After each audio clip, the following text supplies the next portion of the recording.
Hey guys, welcome back to the channel. Today we'll be talking about news surrounding Biden's impending executive order to study cryptocurrencies and CBDCs. On the 17th of February, news broke surrounding President Biden expecting to order an executive order next week directing agencies across the government to study cryptocurrencies and a central bank digital currency to come up with a government-wide strategy to regulate digital assets. According to an administration official familiar with the matter, the forthcoming directive will commission a study of a CBDC and ask a range of agencies including the Departments of Treasury, State, Justice and Homeland Security to develop a report on the future of money and payment systems.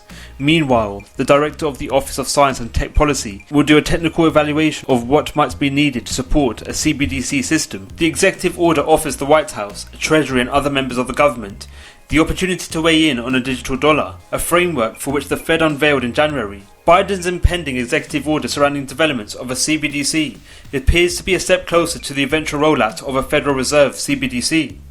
The impending CBDC rollout coincides with the Federal Reserve releasing a discussion paper detailing the intricacies of a CBDC and what a Federal Reserve CBDC could mean for the US. The paper was titled Money and Payments, the US Dollar in the Age of Digital Transformation. The paper outlined a number of challenges surrounding payment systems associated with current payment infrastructure. Namely, the paper provided insights into the lack of banking accessibility and payment services for everyday Americans, whereby more than 7 million, or over 5% of US households, remain unbanked. Nearly 20% more have bank accounts, but still rely on more costly financial services such as money orders, check cashing services, and payday loans. The paper also provided insights into how the implementation of a CBDC into the financial system will ultimately lead to improvements to payment infrastructure, whereby CBDCs will streamline cross-border payments by using technologies, introducing simplified distribution channels, and creating additional opportunities for cross-jurisdictional collaboration and interoperability. The paper also outlined limitations associated with cross-border payment infrastructure, namely slow settlement, high fees and limited accessibility. The sources of these frictions include the mechanics of currency exchange, variations in different countries' legal regimes and technological infrastructure, time zone applications and coordination problems among intermediaries, including correspondent banks and non-bank financial service providers. The abundant number of news stories indicating the eventual rollout of CBDC developments coincides with the US having directly conversed with a number of parties in regards to CBDCs. Namely, the Federal Reserve has discussed developments surrounding CBDCs with the fintech company Mtech. Mtech has authored a research paper titled Project New Dawn, which details initiatives surrounding CBDC developments and how CBDCs could be beneficial for the US. Mtech has openly pitched their Project New Dawn write-up to the Federal Reserve in view of CBDC developments. Mtech's core CBDC solution sees the fintech company actively utilizing the Hedera network, namely Hedera's consensus service for CBDC transaction validation. Mtech has turned to the Hedera consensus service in view of CBDC developments, namely due to the flexibility, scalability, decentralization, and sustainability offered by the Hedera network. Mtech's private CBDC platform will look to leverage the fast, fair and secure Hashgraph consensus algorithm, which provides an asynchronous Byzantine fault tolerance ordering service within and between each network. Successes surrounding the Fed directly utilizing Mtech's core CBDC solution will see Hedera being directly utilized in such initiatives. This factor could be huge for Hedera, whereby if the public Hedera consensus service is directly utilized for CBDC initiatives, the Hedera network will see significant increases in its utility, which in turn will induce increases in the transaction validation and synonymous increases in the demand for HBAR tokens.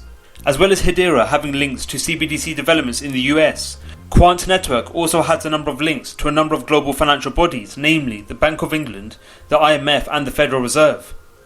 Quant has openly conversed and have worked in conjunction with the Boston Fed in regards to discussions surrounding CBDCs. Quant has also worked with MIT in a joint publication entitled CBDC, The Challenges and a Solution. The paper went into detail in regards to the potential benefits which may arise through the incorporation of a national CBDC. Most notably, the paper detailed that the development of a CBDC network would remove limitations in current payment and financial infrastructure, namely security. The Boston Fed and MIT have collaborated in the design of a CBDC.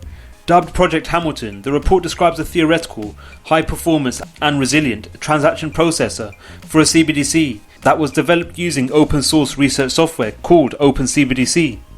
Quant's interactions with such bodies may be in view of overcoming potential limitations associated with future CBDC technology, whereby future CBDCs will likely be innately inoperable, namely due to CBDC ledgers being backed by differing technological innovations, be it DLT or legacy based. This innate limitation may lead to the restrictions in the degree by which cross-border activities between CBDCs can arise. Quant's overledger is the only technological innovation on the marketplace, which enables the seamless and active ability for CBDCs from varying technological backgrounds to interact and openly share datasets, namely datasets surrounding monetary value. Quant's overledger could become the overarching and universal innovation which provides the potential for streamlining cross-border payments between future CBDCs.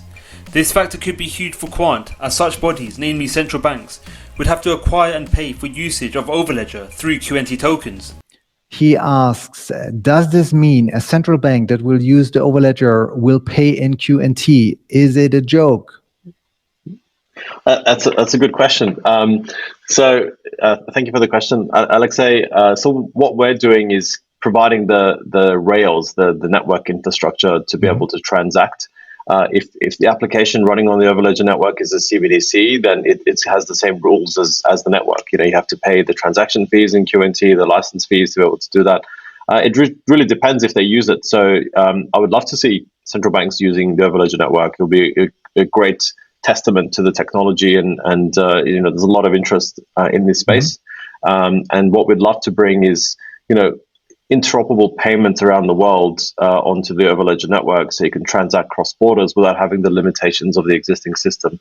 So if that's the case, we'd love to have that on there. Okay. With CBDC developments in the US looking increasingly likely to become a reality in the near future, Quant and Hedera's links to the Fed in view of CBDC developments could be huge for both projects. What are your thoughts on CBDCs? Do you think Hedera and Quant are likely to be implemented into CBDC developments? Let us know your views in the comments below. Become a Crypto Clan member by joining us on Telegram and Twitter, where we talk all things crypto. Thank you for watching the video. We hope you enjoyed it. Don't forget to like, subscribe and click on the notification bell. Let us know your views in the comments below. Thank you for watching, and we'll see you in the next video.